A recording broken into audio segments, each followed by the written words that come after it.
En se rendant au temple à Jérusalem, Marie et Joseph accomplissent les prescriptions de la loi divine, de la loi juive, pour la naissance d'un premier-né. Dans la tradition juive, le Père consacrait au Seigneur son Fils premier-né par une offrande en souvenir de la libération d'Israël de la servitude d'Égypte. Par ailleurs, la loi déclarait toute femme israélite impure après un enfantement. Pour sa purification, la mère devait alors offrir à Dieu, si elle était riche, un jeune agneau et une colombe.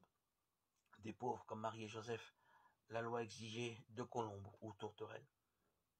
Une fois encore, la nécessaire observance de la loi va conduire les parents de Jésus à entrevoir la radicale nouveauté de l'alliance que leur fils vient accomplir. Ils rencontrent 2 vieillards, Simon et la prophétesse Anne, qui représentent l'ancienne alliance. En quelque sorte, comme le feraient des grands-parents qui transmettent un relais, ceux-ci accompagnent Jésus, Marie et Joseph au seuil de la nouvelle alliance. Simon accomplit 2 gestes envers eux. Il bénit les parents et il reçoit l'enfant dans ses bras.